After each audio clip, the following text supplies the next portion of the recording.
ఇంకెన్నాళ్ళు రెంటింట్లో ఉంటాం? సొంత ఇంటి కలను నెరవేర్చుకుందాం.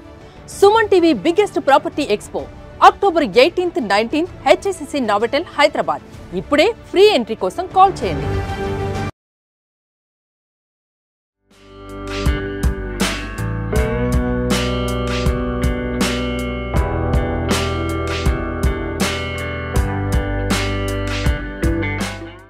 ముకుంద జ్యువెలర్స్ సమర్పించే దీపావళి స్పెషల్ ఎపిసోడ్స్ కి స్వాగతం.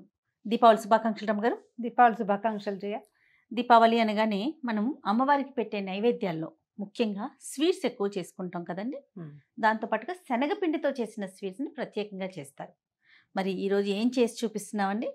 బేసన్ లడ్డు చేద్దాము. ఓకే. అయితే ఒట్టి బేసన్ లడ్డు మామూలుగా మనం శనగపిండితో ఏం చేస్తాం, బూందీ లడ్డు చేస్తాం. మన వైపు ఆచారం అంతా బూందీ. అవును, బూందీ కొడతాం. పోస్తే పంచదారలో పోస్తే పంచదార లడ్డు, బెల్లంలో పోస్తే బెల్లం లడ్డు, లేకపోతే గట్టి బూందీ చేసి కరకజ్జం చేసుకుంటాం, గట్టిగా కరకరలాడేలాగా. అది కాకపోతే మైసూర్ పాక్ చేసుకోవచ్చు. ఒట్టి శనగపిండి వేయించి లడ్డు చేసుకునే విధానం కూడా బాగానే ఉంటుంది. ఒక రవ్వ శుద్ధలా ఉంటుంది. అందుకని క్రంచీ శనగపిండి లడ్డు చేద్దాం మనం. ఓకే. ఈ శనగపిండి లడ్డు క్రంచీగా రావడానికి ఏం చేస్తామంటే దీంట్లో ఒక కప్పు బొంబాయి రవ్వ కూడా వాడతాం. మీరు బొంబాయి రవ్వ వేసిన వాసనే రాదు, తెలియని కూడా తెలీదు. ఇది ఎట్లా క్రంచిగా చేశారా అనిపించేంత చక్కగా వస్తుంది. ఓకే. సింపుల్ గా ఈజీగానే చేసేసుకోవచ్చు. ఒకసారి కొలతలు ప్రాసెస్ చెప్పి స్టార్ట్ చేద్దాం రమ్మ గారు. మీరు ఏ కప్పుతో చేయదలుచుకుంటే ఆ కప్పు. ఒక కప్పు శనగపిండి, ఒక కప్పు బొంబాయి రవ్వ, ఓకే, ఒక కప్పు నెయ్యి. అక్షరాల ఓ కప్పే, తగ్గించడానికి వీల్లేదు. కొంచెం ఒక చెంచా తగ్గించచ్చు అంతే. 2 కప్పులు పంచదార. 1.35 కప్పు వేసుకోవచ్చు. మీరు తక్కువ తీపి తింటాము అంటే 1.35 వేసుకోవచ్చు. కొంచెం తీపి తక్కువగా ఉంటుంది. 2 గ్లాసులు వేస్తే మంచి తీయగా ఉంటుంది, ఎక్కువ మధురంగా ఉంటుంది. కాస్త ఏలక పొడి ఉంటే సరిపోతుంది. కొన్ని జీడిపప్పులు, బాదం పప్పులు, ఏమైనా మీరు డ్రై ఫ్రూట్స్, అదే నట్స్ ఏం వేసుకోదలిస్తే అది వేసుకోవచ్చు. జీడిపప్పు చాలు. ఓకే, జీడిపప్పులు వేస్తే సరిపోతుంది. ముందే చేద్దామంటే కొంచెం కాస్త విశాలమైన మూకుడు పెట్టుకోండి. నెయ్యి వేసి కాస్త పప్పులు వేయించి పక్కన పెట్టుకుందాము. తర్వాత రవ్వ వేయించి పక్కన పెట్టుకుంటాం. తర్వాత శనగపిండి కూడా వేయించి పక్కన పెట్టుకుంటాం. ఓకే. 3 పక్కన పెట్టుకున్నాక పంచదారని కొంచెం పాకం రానిచ్చి ఒక తీగ పాకం తెప్పించాలి. ఆ పాకంలో ఇవన్నీ వేసేసి 1 నిమిషం చల్లారి నుంచి ఉండలు చేసుకోవచ్చు. అంతే. ఓ రైట్ రమ్మ గారు, స్టార్ట్ చేద్దామా? సో వెలిగించు.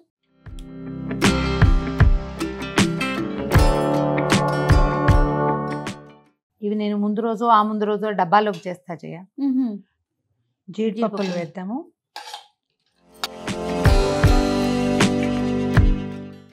కొద్దిగా బ్రౌన్గా వేయగానే తీసేసుకోండి. కాస్త కొస్త రద్దున్నా వచ్చిన ఇబ్బంది ఏం లేదు. రవ్వ వేయించేస్తాం కాబట్టి పర్వాలేదు. ఇంకొంచెం నెయ్యి వేసుకుందాము. మనం 1 కప్పు కొలత పెట్టుకున్నాం కదా. అదేలేండి. ఓకే. ఇప్పుడు ఏం చేద్దాం, బొంబాయి రవ్వ 1 కప్పు బొంబాయి రవ్వ.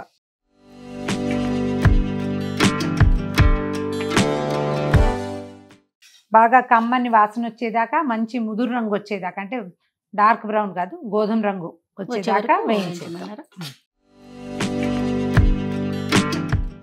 మంచి వాసన వస్తుంది చూసావా? అవునండి.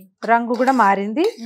కొద్దిగా మంచి కలర్ వచ్చేదాకా, కమ్మగా వేగేదాకా, కమ్మని వాసన వచ్చేదాకా వేయించేసి తీసేద్దాం. దీన్ని ఇందాక పళ్ళెంలో జీడిపప్పు పోసామా, ఏదో పక్కన పోసి పక్కన పెట్టుకో. మరి కాస్త నెయ్యి వేసుకుందామా? మళ్ళీ ఇంచుమించు మనం ఉన్న నెయ్యి 3/4 కప్పు అయితే బాగా సరిపోతుంది. కప్పు వేస్తే ఎక్సలెంట్గా వస్తుంది అనమాట. శనగపిండిని ఇందులో వేసేద్దాం. ఈ శనగపిండి శుభ్రమైనది తీసుకోండి. మీరే పట్టించుకోగలిగారా మరీ మంచిది. మెత్తటిది అయితే ఎక్కువ బాగుంటుంది. ఇందులో బరక లేకుండా చూసుకోండి. ఇగో ఇలా అయిపోతుంది క్షణంలో మనం నెయ్యి తగిలేసరికి. ఏం పర్వాలేదు, నిదానంగా వేగనివ్వండి దీన్ని. ఓకే. చూడు, ఇది మొత్తం చూడు ఎట్లా పల్చగా ఎట్లా వచ్చిందో. అవునవును. ఇది కరెక్ట్ పాళం అనమాట మనకి. ఇది ఎట్లా పొంగుతుందంటే మనం మైసూర్ పాక్ చేసినప్పుడు ఒక రకమైన పొంగు వస్తుంది కదా, అది రానివ్వాలి. ఇది చూడు మంచి బ్రౌన్ కలర్ కూడా వచ్చింది. లడ్డు అందంగా వస్తుంది. చాలు. ఇలాంటప్పుడు తీసేద్దాం. ఇదిగో. ఓకే. ఓకే అండి. నెయ్యి మొత్తం పీల్చేసింది. తర్వాత కొంచెం వదులుగా కూడా అయింది. మనం చిన్న క్వాంటిటీ పెట్టుకున్నాం కదా, మీరు తలా ఒక 1/2 kg వేసి కొంచెం లడ్డూలు చేయడానికి రెండో మనిషిని చూసుకుంటే చాలా హాయిగా వచ్చేస్తాయి. గోల్డెన్ లడ్డూలు చేసుకోవచ్చు ఒకేసారి. ఈ దీపావళి పండక్కి చేసినవి సంక్రాంతి దాకా ఉండాలా ఏమిటి? అంత సంక్రాంతి దాకా ఒక 3-4 రోజులు చక్కగా ఉంటాయి. ఇంకొక పాత్ర తీసుకుని పంచదార పాకం పెట్టుకుందాము. ఇందులోనే పెడితే ఇదంతా మాడుతుంది.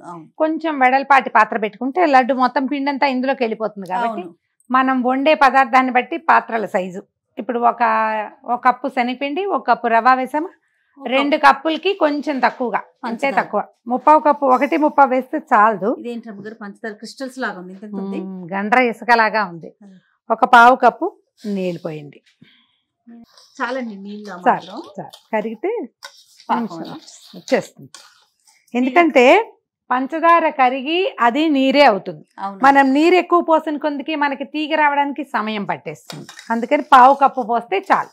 మీరు ఇది ఎలా ఏకకొలతే, మీరు ఏ గ్లాస్ పెట్టుకుంటే ఆ గ్లాసు, పెద్ద గ్లాసు రవ్వ, పెద్ద గ్లాసు శనగపిండి, 2 పెద్ద గ్లాసుల పంచదార వేస్తే ఆ పెద్ద గ్లాస్ తోటే 1/4 గ్లాసు నీళ్లు.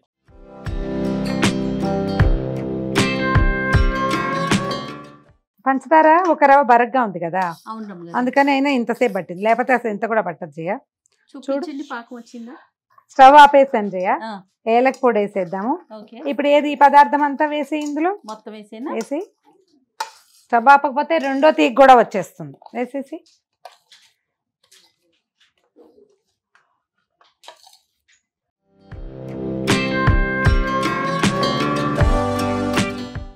మనం చూడు ఇట్లా పలచగా కనిపిస్తుంది.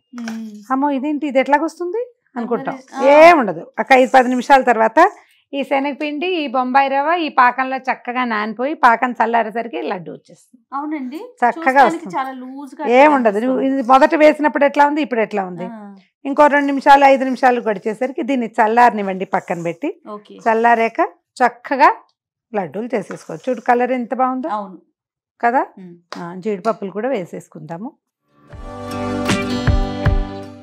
ఇగో ఇందాకటి మీద ఇంకా చిక్కుపడింది చూడు. ఇది చల్లారటానికి పక్కన పెడదాము. చల్లారిపోయాక మనం కొద్దిగా నేర్చుకు చేసుకోవటం ఉండ చేసేసుకుంటే సరిపోద్ది, వచ్చేస్తాయి లడ్డూలు. ఇందాక మనం ఏం చూసావు ఇక్కడ, ఇప్పుడు చూడు ఇది అయిందా. మరి బాగా చల్లారనేస్తే ఇది టంగుగా ఇది అతుక్కుపోతుంది.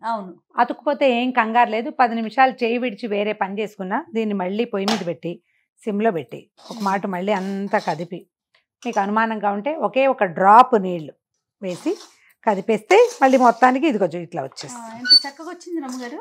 చక్కగానే వస్తుంది. పంచదార పాకంలో ఉన్న సుఖం ఇదే. ఇప్పుడు చూడండి, కొంచెం చేయి పట్టే వేడి ఉండగా లడ్డు ఉండలు చేసేసుకొని పక్కన పెట్టేసుకోండి. చల్లారేసరికి చక్క గట్టిగా అవుతాయి. చేస్తావా? కొంచెం వేడిగానే ఉంది, పర్వాలేదు.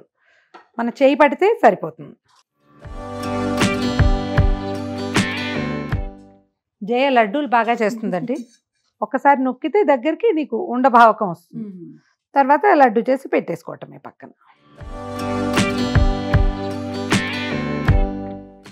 బాగుంటుంది. ఇందులో జీడిపప్పులు వేయొద్దు అనుకుంటే జీడిపప్పులు పక్కన పెట్టుకోండి.